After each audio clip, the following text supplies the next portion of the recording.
Bismillahirrahmanirrahim. Assalamualaikum warahmatullahi wabarakatuh. Waalaikumsalam.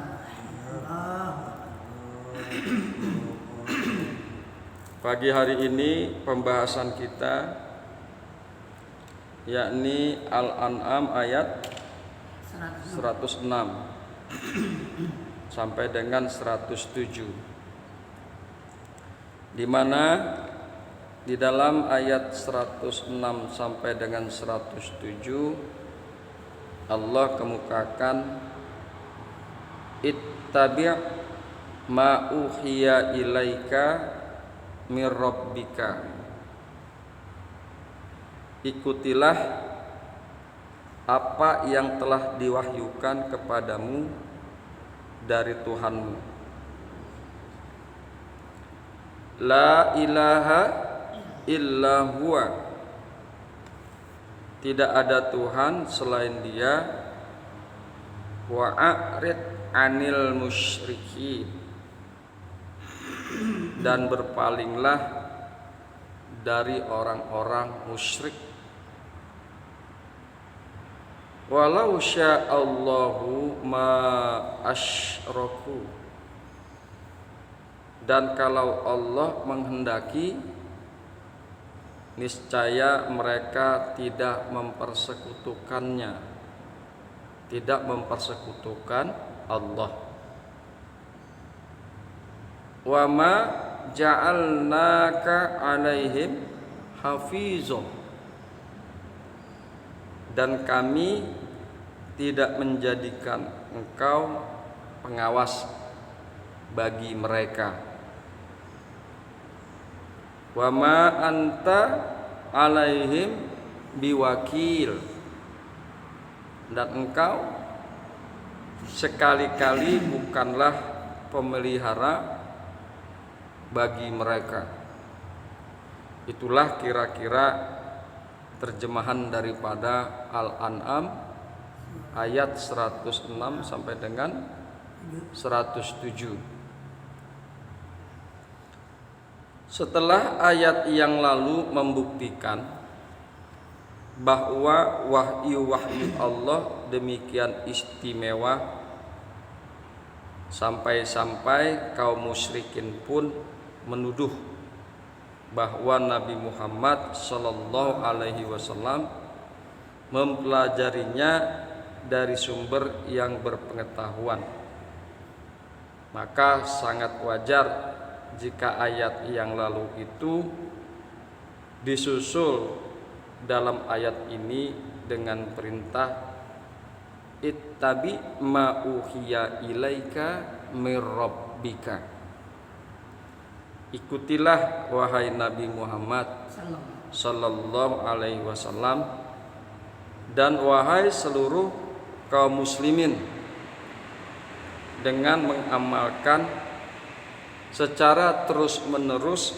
apa yang telah diwahyukan kepadamu wahai Nabi Muhammad sallallahu alaihi wasallam dari Tuhanmu yang memelihara dan membimbingmu. Tidak ada Tuhan yang berhak disembah, menguasai alam raya dan mengaturnya selain Dia, yaitu selain Allah. Tiada Tuhan selain Allah.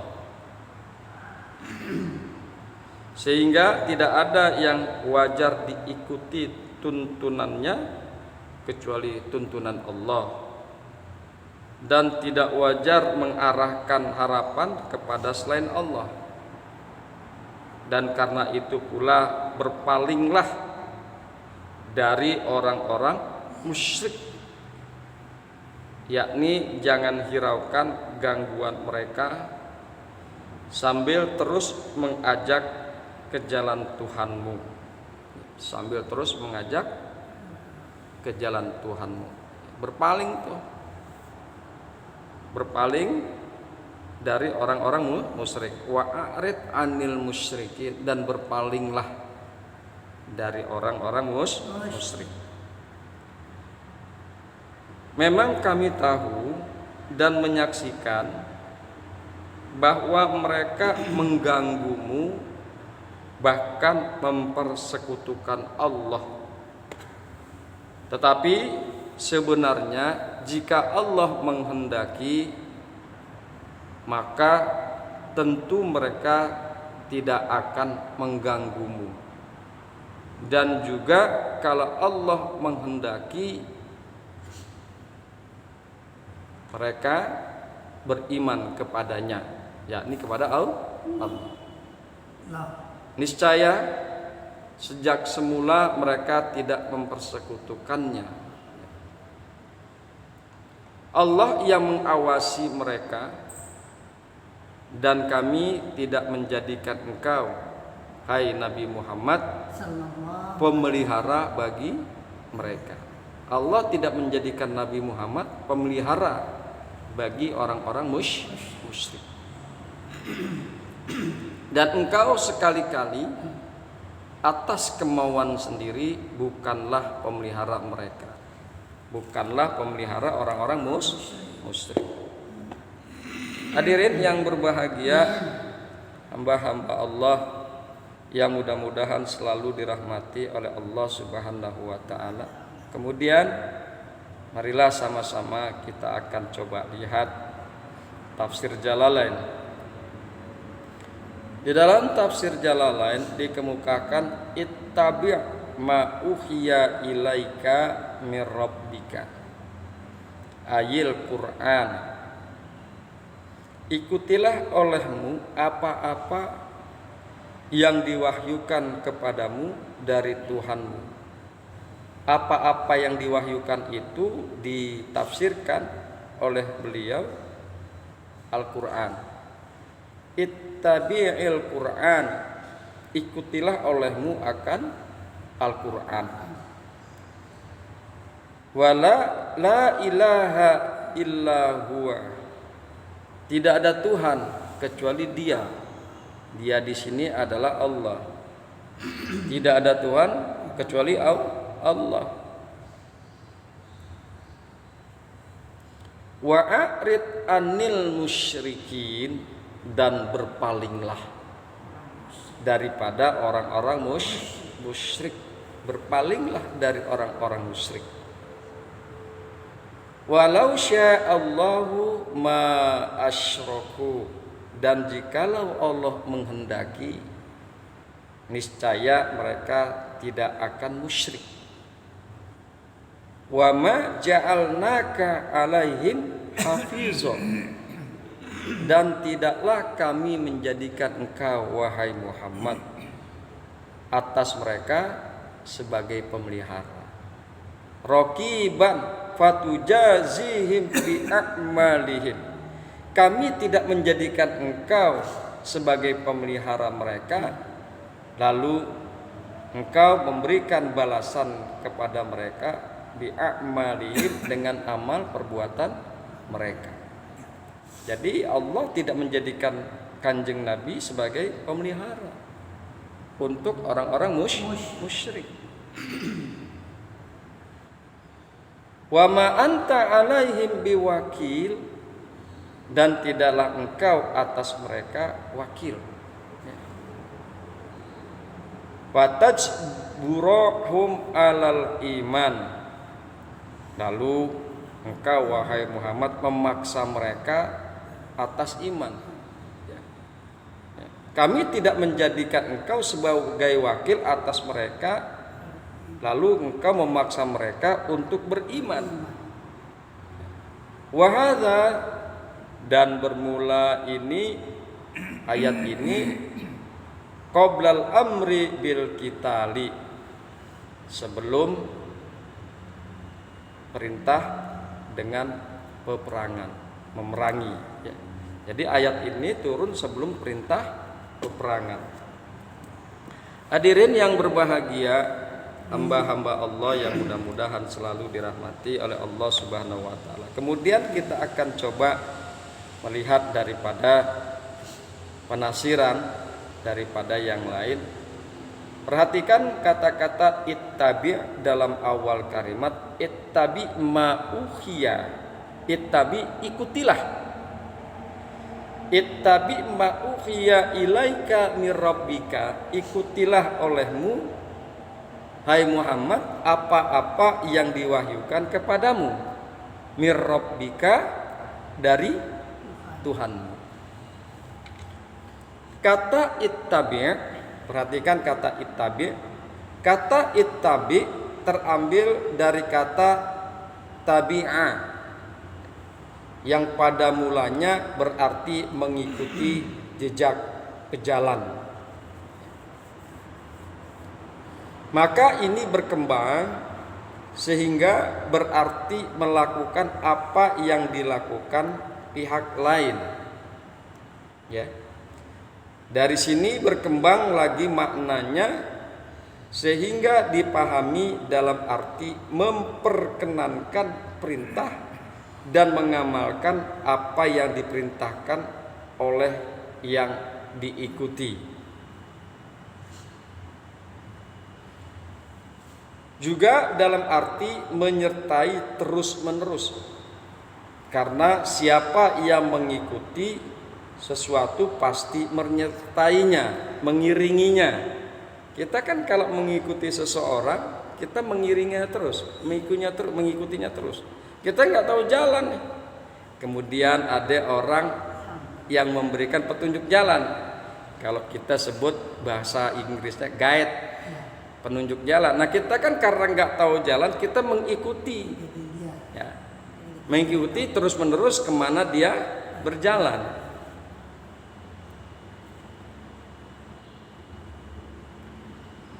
Dalam arti bisa menjadi menyertai terus-menerus, karena siapa yang mengikuti sesuatu pasti menyertainya. Karena itu perintah di atas di dalam ayat ini dapat berarti laksanakanlah secara terus-menerus apa yang diperintahkan oleh Al-Qur'an. Apa yang diwahyukan tuh oleh Allah kepada Kanjeng Nabi Muhammad, yaitu Al-Qur'an. Jadi ittabi'il Qur'ana, ikutilah olehmu apa-apa yang tertuang di dalam Al-Qur'an, baik itu yang diperintahkan oleh Al-Qur'an maupun yang dilarang oleh Al-Qur'an. Yang diperintahkannya itu adalah tidak menghiraukan gangguan kaum musyrikin. Di dalam ayat ini perintahnya apa? Wa'arid anil musyrikin, dan berpalinglah daripada orang-orang musyrik.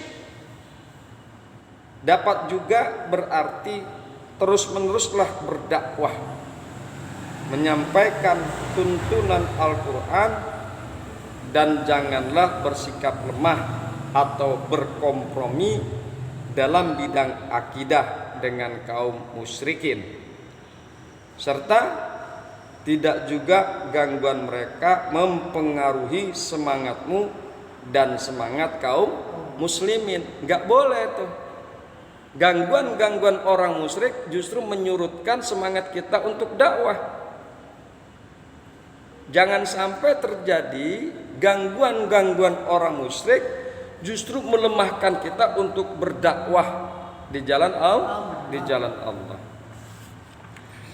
Hadirin yang berbahagia, hamba-hamba Allah yang mudah-mudahan selalu dirahmati oleh Allah Subhanahu wa taala. Kemudian perhatikan kata-kata hafizo dan kata-kata wakil di penghujung ayat 107. Wa ma ja'alnaka 'alaihim hafiza wa ma anta 'alaihim biwakil. Dan kami tidak menjadikan engkau pengawas bagi mereka, dan engkau sekali-kali bukanlah pemelihara bagi mereka. Perhatikan kata-kata hafizah dan kata-kata wakil. Ayat ini mengandung dan menggabungkan kata hafiz dan kata wakil. Keduanya memiliki makna yang mirip tetapi mengandung perbedaan. Ya, mirip tapi mengandung perbedaan. Muhammad Sayyid Tantowi menilai bahwa hafiz mengandung arti mengawasi untuk memberi sanksi dan ganjaran. Sedang wakil berarti mengatur urusan mereka dan mengelolanya. Nabi tidak berfungsi demikian, tidak berfungsi sebagai hafizo dan wakil. Nabi tidak berfungsi demikian terhadap mereka, tetapi fungsi beliau hanya menyampaikan, baligh. Makanya sering kita dengar balighu anni walau ayat. Sampaikanlah dariku meskipun satu ayat. Tugas dan fungsi Nabi hanyalah menyampaikan kepada umat manusia apa yang diperintahkan Allah, yaitu berupa Al-Quran. Basiran wa nazira. Dan juga tugas dan fungsi Nabi sebagai pemberi kabar gembira dan pemberi peringatan. Fazakir innama anta muzakir. Itulah tugas Nabi. Hadirin yang berbahagia, hamba-hamba Allah yang mudah-mudahan selalu dirahmati oleh Allah Subhanahu wa taala. Kemudian ulama Thohir Ibnu Ashur memahami kata hafiz dalam arti pengawas dalam rangka menjadikan mereka beriman. Tulisnya tentang makna ayat ini, hai Muhammad, jangan risaukan keberpalingan mereka dari ajakan dan ketiadaan membuat mereka atas dakwahmu, karena tiada tanggung jawab atasmu dalam hal itu. Nabi Muhammad hanya menyampaikan saja dakwah. Adapun wakil, maka ini pun tulis beliau yaitu Thohir Ibnu Ashur mengandung makna yang sama. Hanya saja ia dapat berarti engkau tidak mewakili kami. Hei Muhammad, engkau tidak mewakili kami. Engkau tidak mewakili Allah menghadapi mereka. Dengan demikian, penggalan ayat itu merupakan penyempurnaan dari penggalan lalu yang menyatakan kami tidak menjadikan engkau pengawas bagi mereka. Hadirin yang berbahagia, hamba-hamba Allah yang mudah-mudahan selalu dirahmati oleh Allah Subhanahu wa taala. Kemudian penggalan ayat ini dapat juga berarti engkau tidak mewakili mereka dalam mengurus kemaslahatan mereka. Dan ini merupakan penegasan yang lebih menyeluruh tentang tiadanya tanggung jawab Nabi Shallallahu Alaihi Wasallam atas tingkah laku mereka. Nabi nggak bertanggung jawab atas yang demikian. Tingkah laku mereka ya tanggung jawab mereka sendiri. Begitu kan? Mereka beriman itu untuk mereka pahala dan ganjaran kebaikan. Mereka tidak mau beriman pun untuk mereka siksa dan azabnya. Jadi tidak ada tanggung jawab Kanjeng Nabi Muhammad sallallahu alaihi wasallam atas tingkah laku mereka, juga atas tingkah laku umat manusia. Hadirin yang berbahagia, hamba-hamba Allah yang mudah-mudahan selalu dirahmati oleh Allah Subhanahu wa taala. Demikian pembahasan kita pada pagi hari ini. Mudah-mudahan bermanfaat. Hadanallahu wa iyyakum ajmain. Assalamualaikum warahmatullahi wabarakatuh. Waalaikumsalam warahmatullahi wabarakatuh.